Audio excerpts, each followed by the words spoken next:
Good evening, UK Crime Book Club. I'm here with Bernard O'Keefe, having a lovely chat just before we get started. And do you want to introduce yourself and tell everybody about your books? Yeah, sure. Well, I'm Bernard O'Keefe, and I'm the writer of The Final Round, which is the first of a series of novels featuring Detective Inspector Jim Garibaldi. And it's about 6 Oxford graduates who've kept in touch over the years, mainly through an annual charity quiz. And this year marks the 25th anniversary of this quiz. And everyone gets a surprise when at the end a voice comes over the PA announcing that there's going to be a final round of questions. And in this final round, allegations are made about each of the 6 friends, and guests are invited to guess which of them is true. And then 2 weeks after the quiz, on the morning after boat race day, in a little nature reserve beside the River Thames, alongside part of the boat race course from Putney to Mortlake, a body is found, and it's one of the 6, and its tongue has been cut out, and an Oxford College scarf has been shoved in its mouth. D.I. Garibaldi is on the case. D.I. Jim Garibaldi, a non-driving, country music loving, self-educated, Philip Larkin quoting detective. And he is very soon investigating the allegations made against the 6 and seeing how they might relate to the murder of one of them. So that's the book. And you don't have to throw us in at the deep end. So I've just been tagging some members so that they can find us. So you, before we get into this, while everybody's just joining us and we can still see that people are signing in, just tell us a little bit about your background and why you came to be writing, because when we get into the book, I want everyone to be ready and to hear it, because there's so much to talk about. Okay, right. Well, I spent most of my working life as a teacher of English, and I taught for 33 years. And I started. I'd always wanted to write, and I was writing.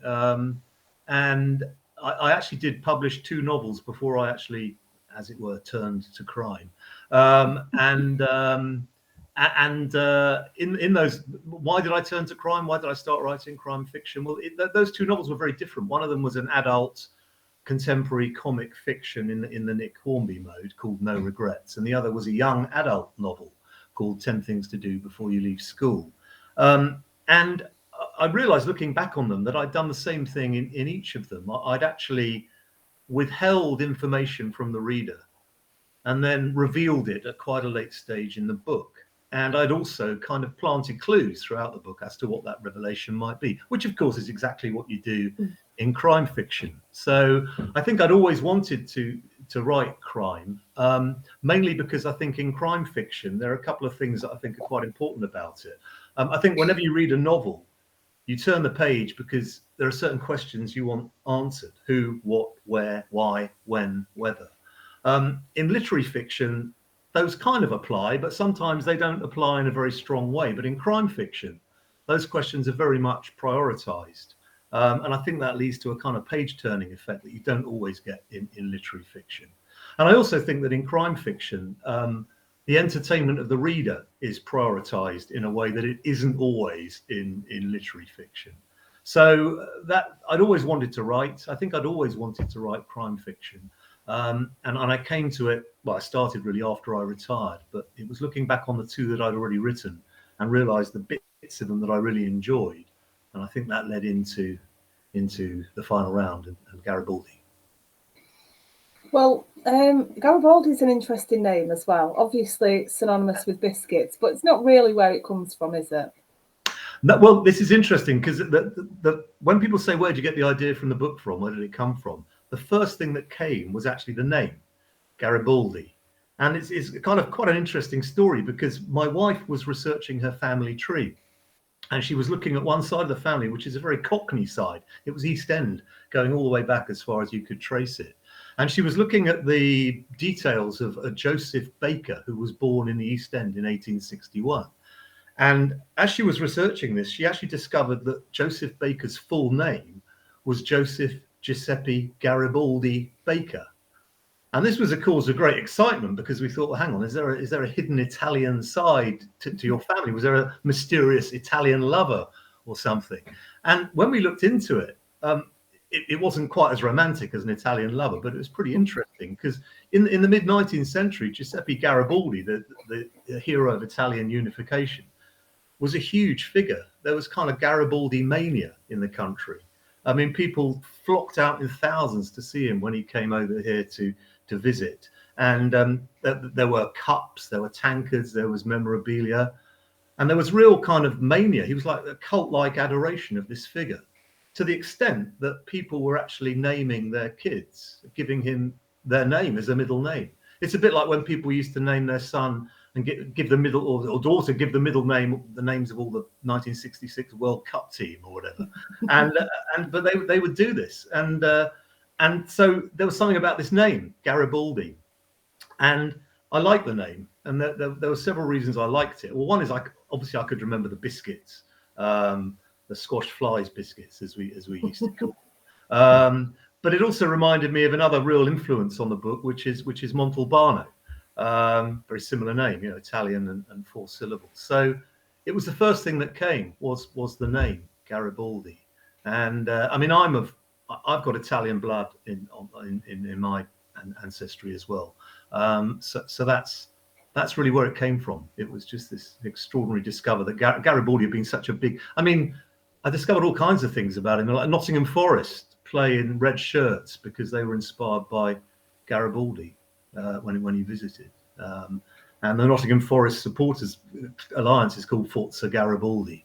So he was big news in 19th century. So it's a long-winded answer, but it was. No. We like long-winded answers because we like where things lead. Yeah.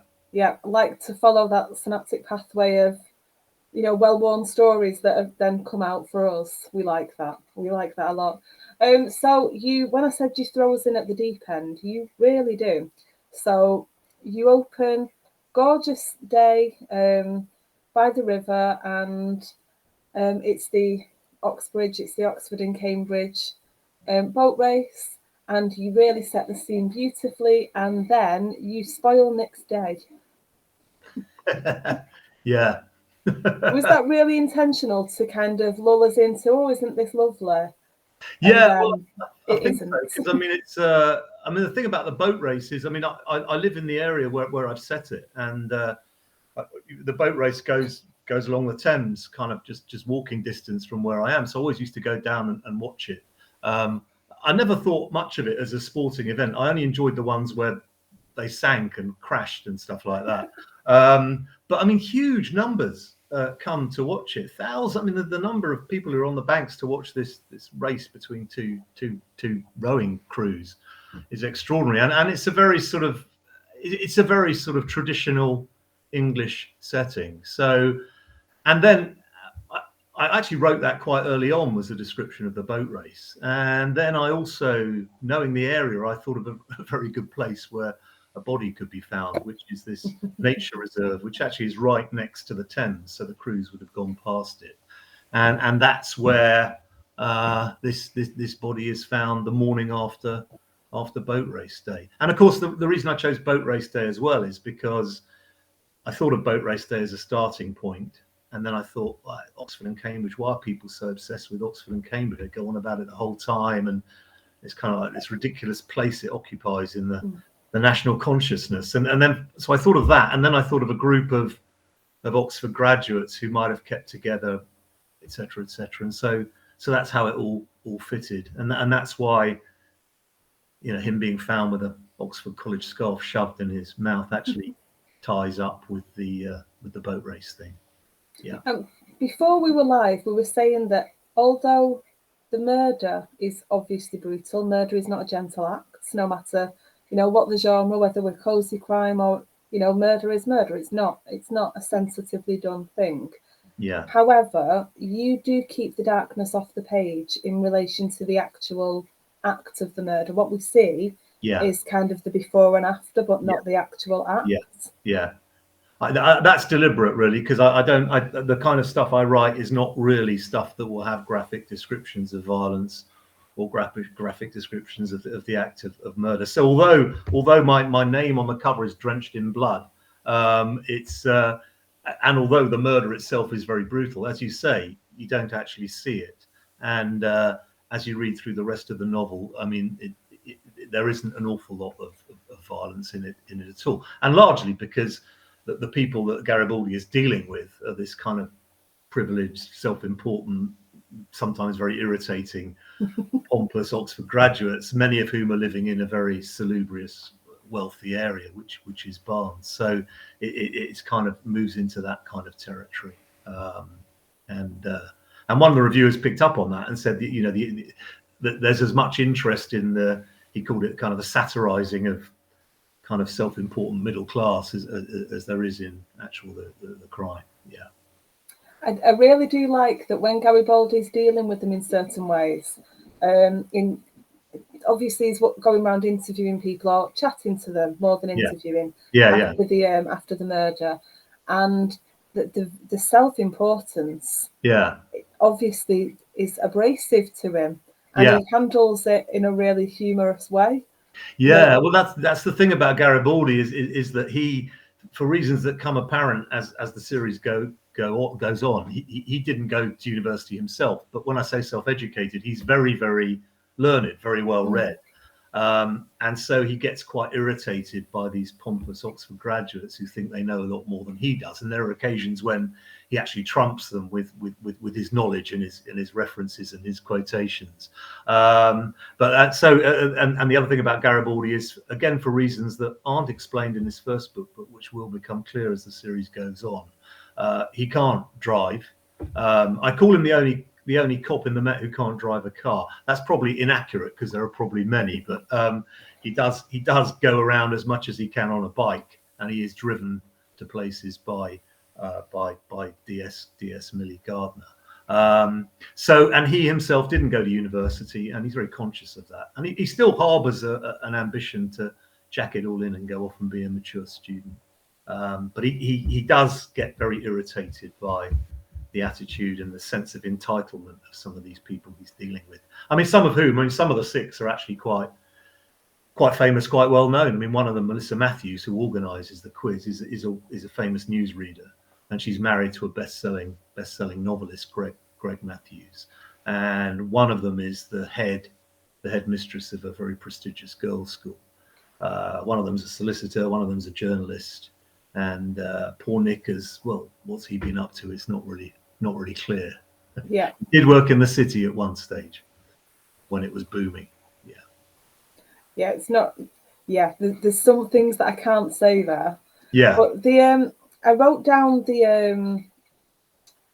what they're all. So you mentioned the quiz, and this is the annual quiz that Melissa runs. Yeah, that starts off as a little cheese and wine night sort of quiz with the six of them. Yeah, and then grew into this huge charity event. Yeah. So and it's at the end of the quiz, the final round. This voice appears. Nobody knows who the voice is. Yeah. And says one of these is true. Can you figure out which? How did you come up with the six things for the six people? Well, that's quite a good question, because I having thought boat race, Oxford, Cambridge, group of Oxford graduates, kept in touch through a quiz. Well, how could I've been to a lot of quiz nights. How can I make a quiz night interesting? And then I thought, well, actually, everyone's probably got the idea that everyone's got secrets. And it was a matter of kind of making them plausible. It was a mixture of the very plausible and almost mundane. I mean, shoplifting is one of the, well, it's not mundane, is it? But I mean, it's not in the same league as murder. It's not. Yeah. So I tried to make them kind of appropriate to the people they were attached to. So Greg Matthews, the novelist, is the allegation is that he plagiarized his novel. Melissa Matthews, the accusation is that she is a secret love child. The head of Faye Weatherby, the head of the girls' school, is that she was accepted money in order to treat a pupil in a preferential way. The journalist, the accusation is that he's got an incurable porn habit. And the other one, Nick, the other is that he murdered somebody. So I think I just tried to get a range of things that people would rather kept quiet, ranging from kind of shoplifting, which is obviously serious, but not as serious as murder. Yeah. I feel like we missed one. Yeah. Okay. Oh no. No. No, you didn't. You did mention Chris as well. We Right. just didn't say his name. Yeah. Okay. Journalist. Yes. That's it. So what I liked about that is that, and you actually mentioned this in the novel during part of the dialogue, that and it's not a spoiler, just that all of the things, they're all denying all of these things, Yeah. but they're all just plausible enough to make everybody else turn and look at them and think that could be true. Now I Yeah. don't think that's true, but Yeah. it's not out of the question for Yeah. it to be Yeah. true. So each one of them was really clever in Yeah. the way that it throws that. It's so preposterous, but oh, you never know. It's that kind of, it adds that extra level of question to it. Yeah. Because the nature of secrets, by definition, is that you're never quite sure. I mean, you can't be sure about these things. And trying to make so when Nick is the one accused of murder, I mean, he's the wildest of the lot. So is the most likely is him, and he had a temper in the past. So yeah, they're left thinking. Yeah. And the other thing as well is that the way it's written is that you have access to all of their thoughts. So it's not written from a single point of view. So you're able to actually give a sense of how they are each responding to what's been said about them. Yeah. And I'm reading those very carefully. I'm sure you are. Because I have, obviously, I will not say what my thoughts are, but I do have thoughts about it. And I like the fact that, and it doesn't feel, it's not head hopper. You're not jumping from one person's point of view all the time. It's very well broken, broken up. So you know where you are and you know who you're with. And it's very interesting to just go from one to the other. And you can kind of see how their stories could be the same, but it's from a different point of view. Yeah. So it slightly draws it away. Yeah. Yeah, that's right. And also because you get access to they go back a long way. I mean, they haven't kept in close touch, a lot of them. And for a lot of them, they've only been in touch at this yearly charity quiz. But you see their relationships with each other going back to their days as when they were students and beyond. So it was fun to explore that. Yeah. I mean, it's like any friendship group, they appear to be friendly, but there are always tensions, and there's always stuff running under the surface going on, and people harbor things. They carry things with them for a long time from the past, little things that happened. And so yeah, little things that when you kind of look back, you think, from the outside looking in, you'd think surely that wouldn't bother somebody for that long. Surely that's not what they've held on to. Yeah. But it doesn't have to be rational, that thing. No. We all have things that completely irrational. We wouldn't kill for them. No. Most of us. I certainly wouldn't. I'm assuming you wouldn't either. But it's fun to play that out in the course of a book. Yeah. You can see how fascinated you are by mysteries yourself in the reading of it. Yeah. Yeah. Well, details that you put in. Yeah. Yeah.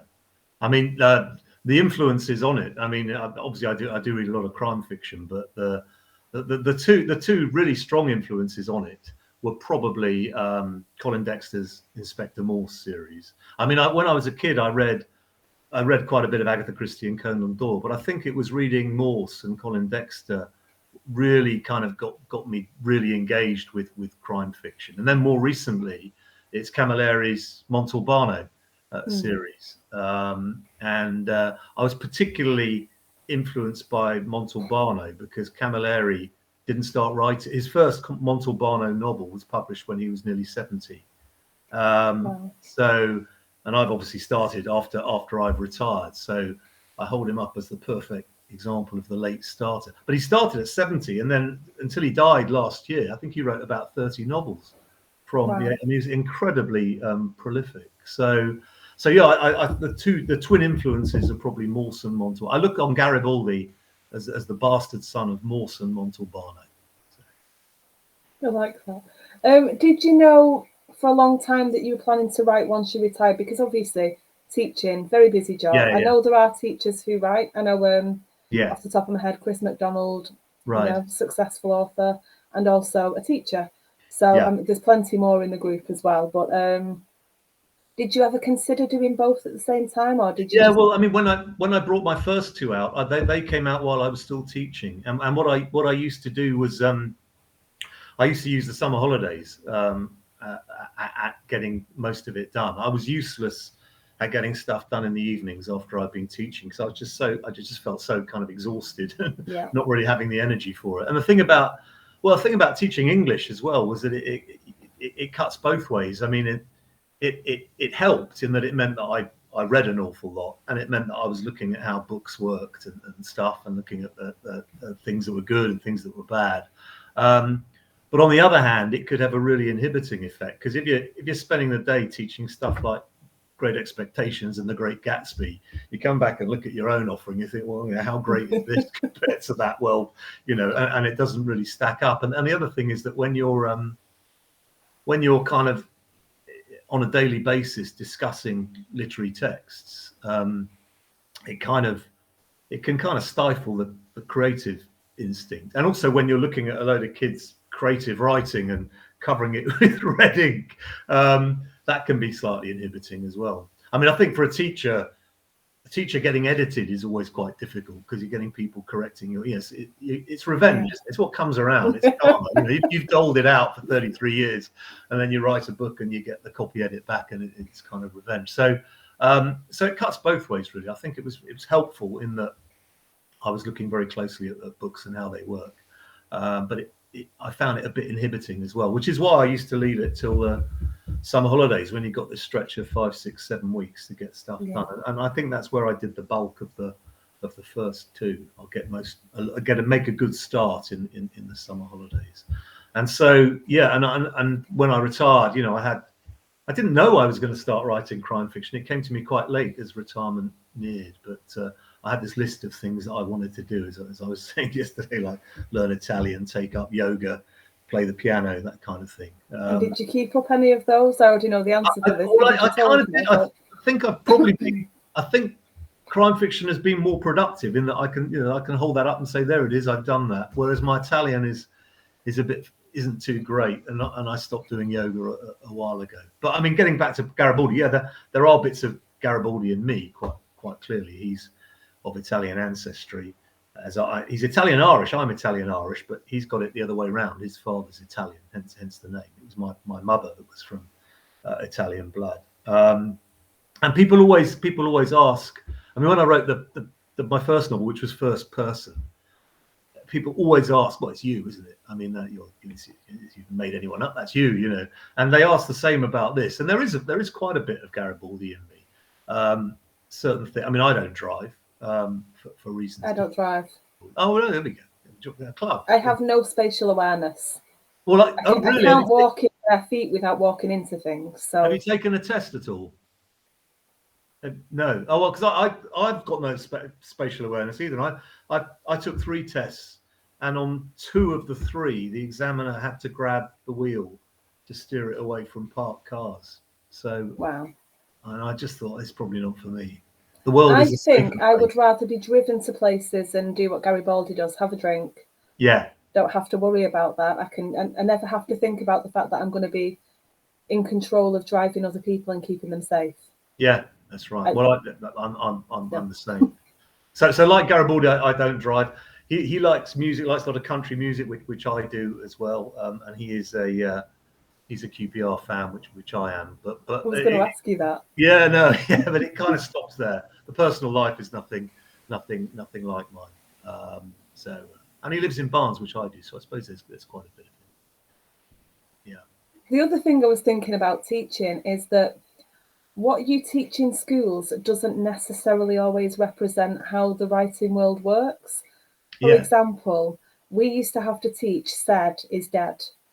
So you couldn't use said. You had to come up with all of these creative words. Oh, God, yeah. That's terrible. Not real world at all. You awful. want to use said a lot because it just disappears, and you don't see it because it's so prolific in books. So it's absolutely dreadful. Like the way they teach creative writing is you have to look at variations of said. Like, he protested, he stammered, he muttered, he whatever. And it's crazy because you just don't do that. I mean, you just put said down and people don't notice it. All the other stuff draws attention to itself in ridiculous ways. And they have all these checklists of what you have to put in, like putting a simile, putting a, it's dreadful. Fronted adverbial. Yeah, exactly. Yeah. The fronted adverbial. Yeah. Which is crazy. I mean, how old are the kids when they're supposed to know that? I remember teaching it in year 4, maybe year 3. That's crazy. I mean, it's just crazy. Yeah. For some children, that really works. It's that prescribed way of doing things, and it's really helpful. For most, maybe not so much. Yeah. Although interestingly, in the second novel, Garibaldi seems to have developed a kind of habit of grammar pedantry, where he keeps picking people up on their kind of incorrect usage of stuff, which is kind of fronted. He doesn't talk about fronted adverbials. I'll never do anything so terrifying to anybody. Yeah. One of our authors, my friend Tony Millington, has said, "Did you argue with your editor who was right over the English language?" Oh yes, definitely. I mean, we had terrible. I mean, it was terrible, really. I mean, because things like I can't think of things like semicolons or I mean, there is a range of opinion about what the semicolon is for and how you should use it. And I use that just as an example. But yeah, I mean, I did have to kind of say, look, I think this is right. I think this is what we should go with. I mean, obviously, there's a lot of flexibility. I mean, the idea of what's correct and what's right is debatable anyway. And most copy editors have a kind of Bible that they're working from. But there were moments when I'd have to say, look, I just don't think that's right. So yeah, it was. So you picked your battles. Yeah, there were a few battles. Yeah. I mean, and the thing is, you can break rules if you know what the rules are that you're breaking, and I think that's perfectly permissible. And a lot of grammatical rules are just nonsense. I mean, like not ending sentences with prepositions, and stuff like that. Something up with which we all will not put, etc.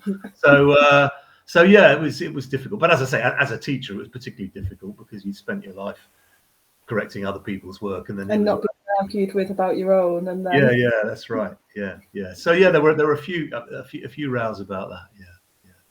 I believe this is Leslie Lloyd said, "You really notice said in audiobooks. It irritates me. I prefer it not to be used as long as it's clear who is talking." I'd never considered that in an audiobook it would actually be more noticeable. The word said. The word said, right. So is she saying that she prefers a variation on said or prefers it just to be said? Not the word said not to be used as long as it's clear who's talking. Oh, I see. Right. Okay. Yeah. Well, yes. Well, that can be a problem when you're doing dialogue, because if you do a lot of dialogue, not attributing it, then after a while you've done about 5, 6, 7, 8 lines. You think, well, I hope they can remember who's speaking. So you attribute one of them so people can pick it up. Yeah, again. Because it can't be as easy to go back a bit. Yeah. Or maybe it is.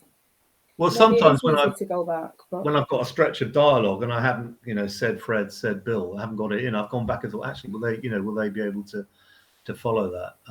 And sometimes you do it just by putting a character's action in before you put their words. I mean, I have so many characters nodding in my books. I do a little word check at the end, see word search to see how many nods I've got, and it's sometimes terrifying. I think, well, vary the gestures a bit. But it is funny because whether it's my own writing or somebody else's, you do pick up certain phrases that people don't realise they've used a lot. And Mike Craven has just released The Botanist. And one of the things that he was picked up on this time in his book that everybody's noticed is how many times a goat is mentioned. Oh, really? Yeah. And he said he does it with every single book. There's something in every book that not seems a goat to be in a fixation. It's something different, yeah. Something different. But yeah, really, really funny to think that we get fixated on something even if we don't realise. So you've got words that you've overused, maybe anything else that you've overused that you thought, I've said that too much? Yeah, no, I think particular phrases. I mean, what's terrifying is when you read stuff about people who are, it's a form of detection, really. People who are able, from a passage of prose, they're able to identify the writer because their stylistic features are so kind of obvious that you can tell it. But I mean, I think I do have a tendency sometimes to be a bit over formal and not get to things quickly, just to be, but yeah, I think mainly it's it's the gestures, nodding, shaking heads, smiling, sort of. But in terms, I don't know. I sometimes do get worried, and I will put in a word search to see how many times I've used this particular word. So yeah. Well, if you notice them, let me know. Not off the top of my head, not that I can think of, but I would if I saw it and you asked me, I'd tell you. Yeah. You mentioned the word formal there. Garibaldi's quite formal in how he is in his professional life. Yeah. Quite formal, so he uses full names for people. He addresses people by their Mr., Mrs. What's the word I'm looking for? Yeah, no, yeah, the form of address. Yeah. I think you're right. Yeah, and I think that formality could be toned down, and maybe it does. But I think maybe it's just part. It's kind of it's a kind of disarming tactic in a way, because the sort of, I know that the idea of using someone's first name because you're being informal and you're kind of close to them and you're with them, but I think formality can be used as a kind of, it's like, and in his case, it's often used in a quite kind of satirical way, because if you're making, if you're criticizing someone or putting them down or making a smart point at their expense, to say, well, I don't quite see it your way, Mr. Smith, is sort of different from, I don't quite. It does have an impact. It really does. So it kind of keeps a distance, I think, which is probably part of his method. Yeah. Yeah, and it works really well. Yeah. And then out of work, he's not formal, stuffy.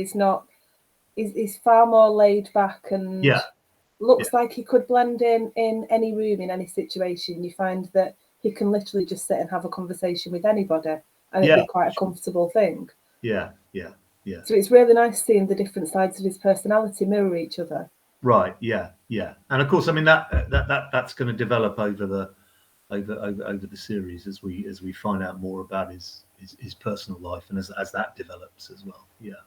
That's a good point. So you've told me that you've got 2 more books finished. Yeah, the second one is out next April, and the third I'm writing at the moment. So the second one is finished, but it is not out till next year, or I've finished it anyway. So there we go. So how much of the process is left to do? Have you completely done your bit, or have you got edits? I've done. I'm just waiting for the publishers to come. They've read it, said to fine, publish it, but because of their schedule, I'm waiting to hear from them about any tweaks they think might be needed. But I can tell you a little bit about it. Yes, please. I mean, the victim, the murder victim in this case, is a private tutor, and the novel's called Private Lessons. And the reason I chose a private tutor, well, there's just so much of this that goes on. Private tuition, particularly amongst the kind of well-heeled middle classes who pay through the nose for it. But the other thing about private tutors is that they occupy a really strange position, because they kind of get invited into people's houses. They kind of have access to, they become almost part of the family. And also, private tuition happens at all levels. And in this book, it stretches from working for the super rich in exotic Mediterranean locations, and working in schools on inner city estates, giving people extra help there. So it spans the whole social spectrum, and it's just such a boom area. When you ask a private tutor into your house to tutor your kid, it's kind of quite an invasive act, and it's quite strange. So anyway, that's what it's about. It is quite an intimate thing, inviting anybody into your home, especially when you don't know them, especially if you're employing them. Yeah. You have to act in a certain way towards anybody that you employ in your home. That's right. And the other thing about if you employ a private tutor, by definition, there's a kind of problem that you want fixed. I mean, there's something that you want them to help with.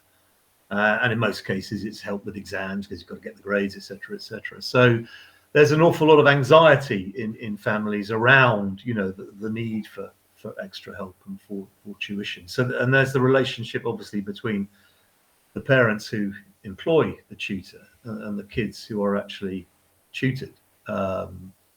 And often that is one-to-one tuition in the house.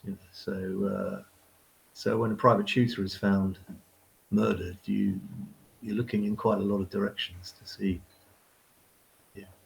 Yeah, if they're tutoring a lot of people. Yeah. And it's such a good idea. You've got so much potential for overheard conversations, because when the tutor's there initially, I'd imagine people are quite formal, and then the guard must drop and things must be said and left out. Maybe that, they might have tidied things away before, and then they get used to people coming around and they maybe don't hide things as much. Yeah. And it varies as well. I mean, some of the was employed by these super rich people who hire tutors for everything, and they fly them off around the place. They go on holiday with them, and at the other, absolutely, they take the tutor away as part of the package. And I can't imagine anything worse, to be honest. Oh, I know. Going away with the family that I work for and teaching the children on holiday. Yeah. So it's a really. I just thought it was a really interesting position. Really is. And so that's it. That's the second one, but it's not out till beginning of next year. One of the things that I liked was how we kind of touched on this a bit earlier, but how memories from the past are kind of, you wonder what's true, what's not, what's embellished, what's kind of, it's that pointing the finger of suspicion in all directions, and having people question friends that they've had since uni, and then their partners have come in who they've met after that, who they don't know each other as well. I mean, you've really done such a good job of just throwing suspicion everywhere. You just do not know who to look at. I know I said I've got ideas, but it's you really have to stop and think for a minute about everything that people are saying and what they're doing. Right, and does this tie up with that? That has got to be, if I find that fascinating as a reader, you must find it fascinating as an author. Yeah, well, it gets back to what I said at the beginning, which is that everything is about withholding information. I mean, whatever novel you're writing, the writer's in a kind of godlike position of knowing absolutely everything, but you only choose to give so much, and you choose to reveal when you want to reveal. So, I mean, that there's an element of that. You hint at things, but you don't reveal fully. Which did you know? No, I've not quite got to the end, and that's the first thing I'm going to do after this. Is I'm going to go and pour myself a drink, get comfy, and see if I'm right.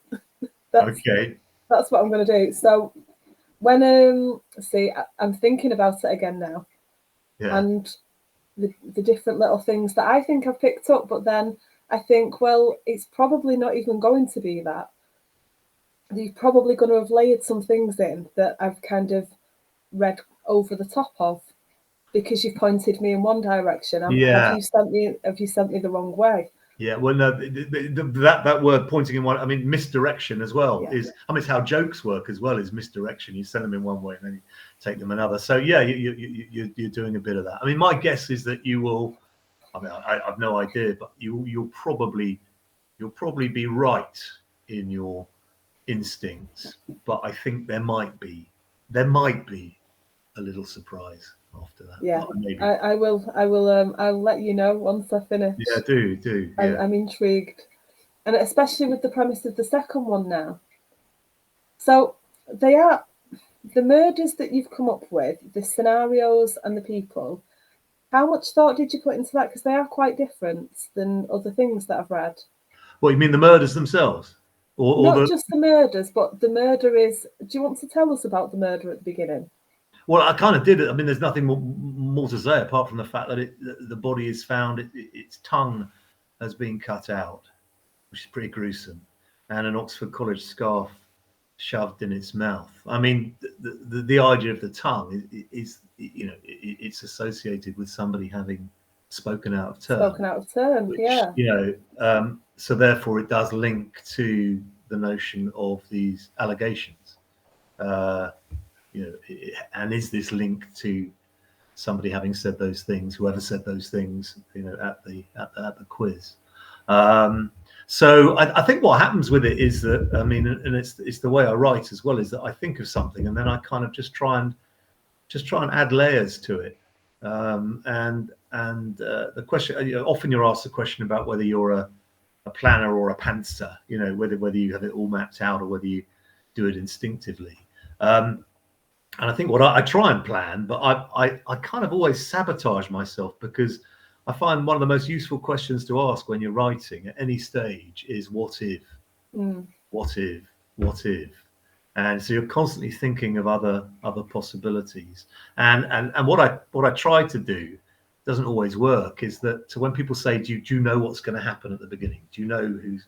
The answer is no, I don't actually. I kind of just set it all in motion, and then it all kind of develops. And I work on the principle of thinking, well, if I don't surprise myself, I'm probably not going to surprise the reader.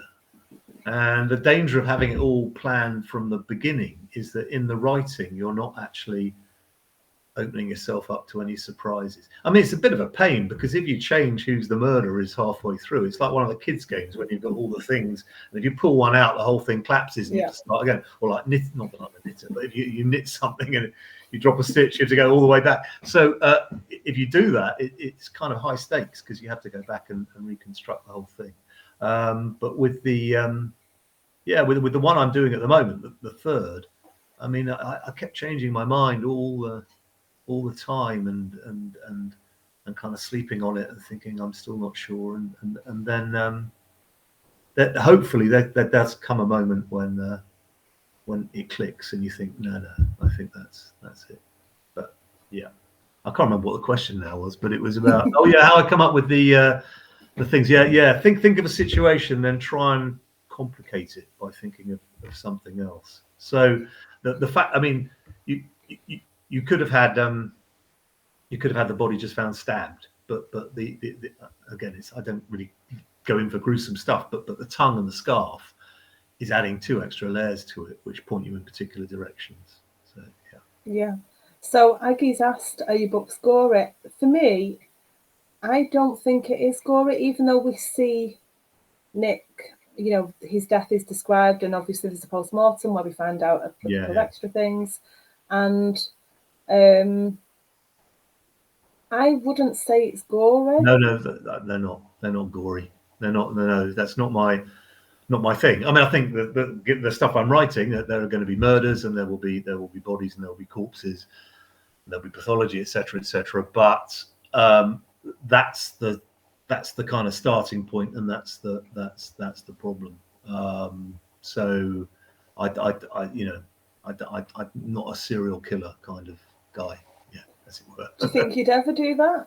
Would you ever write a serial killer book? No, I don't think I could. I find it quite difficult, because I don't think I'll be very good at the gory stuff. And some of the stuff I read, I mean, getting back to teaching English, one of the things is, you're teaching literature, and you kind of develop a sense of what's good and what isn't, and the distinction shouldn't be between proper literature and crime fiction. Crime fiction shouldn't be relegated to a kind of inferior genre. There should be no snobbery about it. But the real difference is between what's good and what's bad. And I mean, there's good crime fiction and there's bad crime fiction. And some of the stuff you read you think this is great, and some of the stuff you read and you think, wow, that's true of everything I read. So just the way it is, Yeah, it is true. I remember years ago, I didn't read any crime. I did as a teenager, Nancy Drew and all of that kind of, I loved that. But then I wouldn't necessarily have gone for saying that. The point horror books were, in the day, probably quite, maybe they were a bit darker in some of them. Now I think of it. My kids have now got my point horror books. I've not seen them for a while. But then I didn't. I went on to different genres for a long time, and then I discovered, well, several different authors. So Mark Billingham was one of them, drew me back into crime. Malcolm Hollingdrake and Rachel Abbott.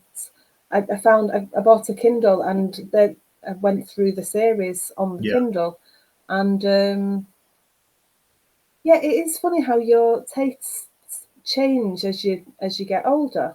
Yeah. So now I can take more of the gore and the gruesomeness. Well, maybe I'll grow into it, you know. Just sort of. But I mean, the two influences, Morse and Montalbano, neither of those is at all gory, and I suppose the tradition it's in is really kind of going back to sort of P.D. James, Ruth Rendell, that kind of stuff. So it's not, you know, it's not gritty and urban, and that's why the setting helps really, because Barnes is a really odd area of London, because it's kind of like a little village which is only a stone's throw from Hammersmith. It's kind of a bit cut off from a loop in the river, and in fact, in recent years, Hammersmith Bridge has been shut, so you can't even drive to it. So it's been even more cut off, and I think that gives it, although it's London, it gives it a kind of villagey feel, and I think the books kind of reflect that in a way. Yeah, I did like the fact that you literally mentioned that there's the tiny pub. Is it the Sun Inn? Yeah. Pub. It's the name of a pub that one of my aunties used to have. Oh, really? So that was quite nice. But okay. That was over here in Manchester. Yeah. A lot of good memories in that pub. So that was quite nice, because it made me think of my own version, because when you've got the White Horse and the Sun, you know, there must be so many of those all over the place. Sure. Yeah. So it's going to give people their own insight into what they think the pub looks like and feels like, and that's where the reader adds their own imagination into your story. And there is actually a pond, a duck pond, right opposite the Sun Inn. So it's kind of, you know, like it's like the village pond. I mean, although it is in London, it's a very kind of leafy, kind of slightly cut off area of it. It's got quiet, sleepy, you'd say. Yeah. I liked the way that you talk about the regeneration of the area. So you will find pockets of old places in the area and old buildings right next to, and maybe, you know, a poor area next to a really rich area. And that adds to the richness of it as well. Yeah. Well, I mean, that's that. I remember that Garibaldi reflects on that as they walk along the river, because in London, even if you're in the most affluent, posh area, you're never actually very far from an area which is very far from that, and they are so close together. And I remember he reflects on it and thinks he's worried that distinction might get eroded as it just becomes more and more a place where only the very rich can live. So yeah. And Barnes, although it's leafy and affluent, yeah, it's got its blocks of council flats as well, you know, like everywhere. So, and Garibaldi, because of his background, as you said earlier, is able to sort of move between these backgrounds, these milieu quite easily. Yeah. And as we get to know Garibaldi as well, you're getting to know his personal life. So you're kind of finding out some of his story. You've said there's more to come, which I'm really intrigued by. So I can't wait for book 2. And I've not even quite finished book 1, and I'm already thinking I really want to know what else we're going to find out about him. Yeah, okay. So have you got kind of a plan for a certain amount of books? Not maybe have you got an end in sight, but do you kind of know how his arc is going to go? Yeah, well, that's a good question. I mean, the deal with Muswell Press, they want 3 initially, so I'm doing 3, and then we'll see after that. But the reference to arc is right, because when you're doing a series, and it kind of took me a while to realize how to articulate this, but the idea of the short arc and the long arc that you're doing if you've got a series character. So the short arc is the arc you're dealing with in the novel, the events of the novel and that case. But the longer arc, of course, is to do with the development of the character over the series. I mean, obviously that leads to problems of kind of consistency, because when you're writing book 2 or 3, and you know, you have Garibaldi saying I hate cappuccino, and in book 1 he's saying he loves it. You know, you've got to have that kind of consistency. But you're actually developing. You're not only developing him in terms of how he develops as a character, you're also feeding in more his background. Now, Garibaldi is divorced from his wife, and he has a son who is living with his wife, and he clearly had a few problems some years back, which aren't specified necessarily, not in great detail in the first book. And there are also problems that happened when he was young, when he was a teenager, which you may not.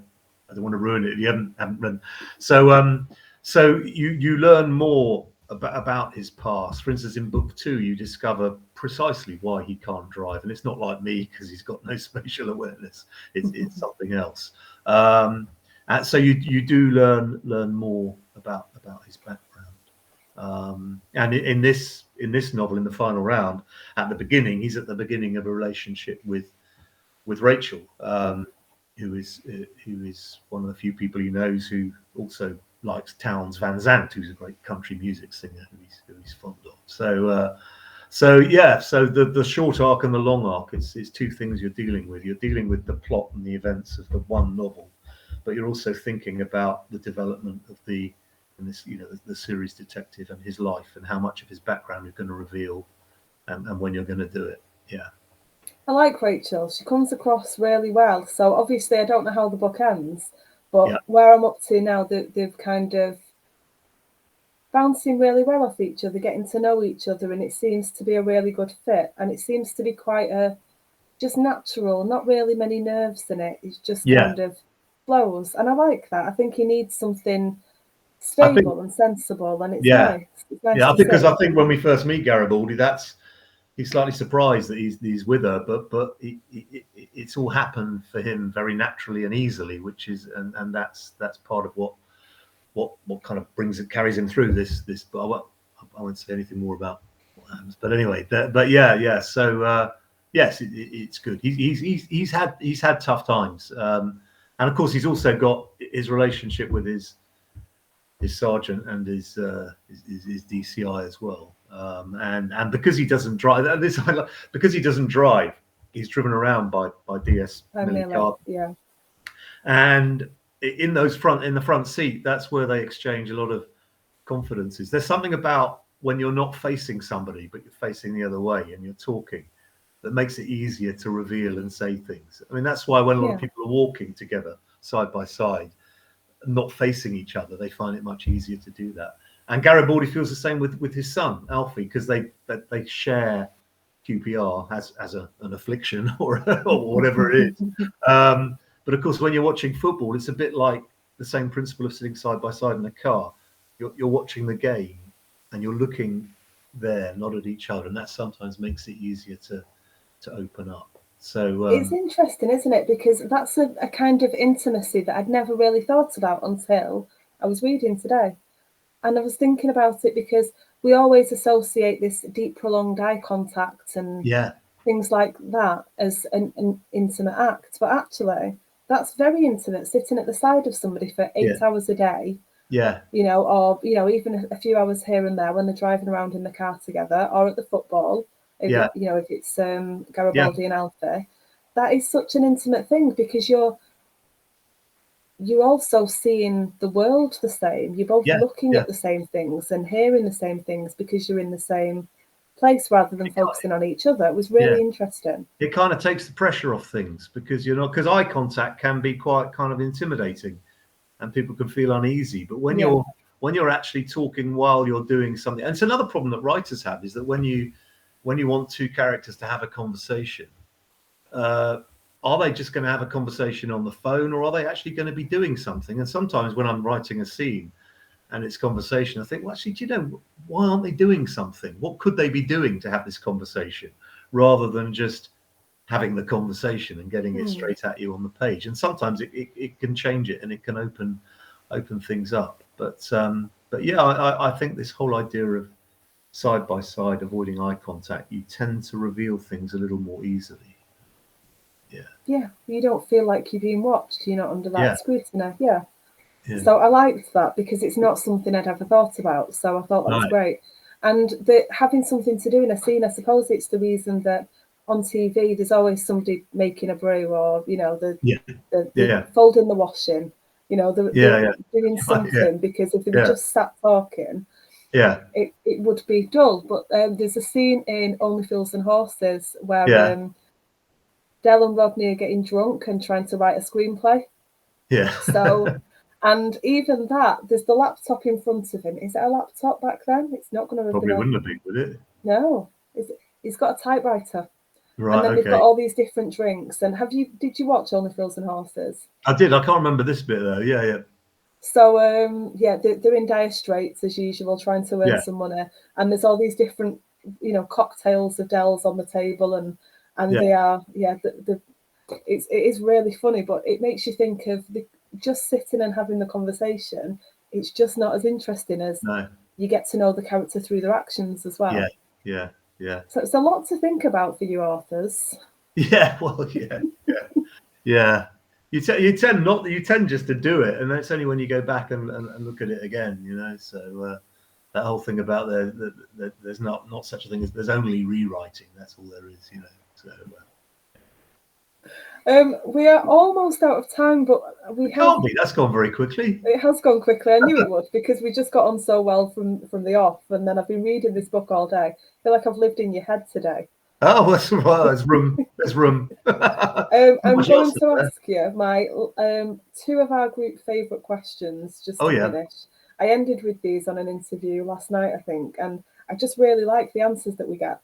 So the first one is, have you ever acted out a scene? Either to check that parts of it work, or last night I was told that it was Helene said she'd had her children act out a fight scene for her so she could check where the hands went was the right thing, which I think is absolutely hilarious. I've not acted out any of the scenes, but I have walked through the places that are going to be the crime scene just to check. Did you get any weird looks as you walked through? Well, the Leg of Mutton Reservoir, when I go running by the river, I used to run along that route. So I have several times I just went there not to check that the geography was absolutely right, but just to check that what I had described could actually happen in terms of where the body was. And in terms of the second novel, where the body is found in a very distinctive place, I did quite a lot of walking through that place, which was much spookier than the Leg of Mutton Reservoir. But I've never acted it out. I mean, I've been in a lot of quizzes, and I've been at charity quizzes, but I've never actually sprung a surprise like that. But I have witnessed bad behaviour at quizzes. But I would imagine, a bit of letting go of the night. Everybody's having a few drinks, and you can imagine. Yeah, yes. I was in a pub quiz league in Oxfordshire once, and very nearly got in a physical fight at a quiz. But that's not related to the book in any way. But I don't think I've ever acted out any of the scenes. Yeah. The final thing I'm going to ask you, because this is my absolute favourite, memorable moments for you as an author so far. Oh, crikey! Memorable moments as an author. Well, I guess after this, it was being on Alex Gray's Bloody Scotland Best Debuts panel last year, and I was just thrilled to kind of be there and to have been chosen. And I mean, I sat there in the panel, and there was an audience, and it was completely, as we were saying before this, it was completely nerve-wracking, and I probably didn't make any sense at all, but. I think one of the problems is, like all authors, you kind of suffer from imposter syndrome a little bit. You think, well, someone's going to find me out, or I don't know how's this happened. I'm a con. I'm just not like all the others.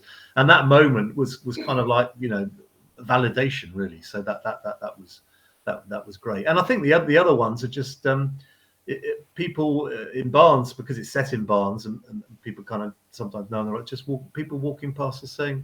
Just a nod saying, I like your book. And that just makes you feel fantastic. Of course, there are probably loads of people who think I hated your book, but the thing is, they're not going to say it. So you never hear it. But those moments of validation, I think, because I think all writers feel kind of a bit insecure underneath. So the moments that validate you. So being Alex Gray choosing me as one of the 4 for the panel last September was great.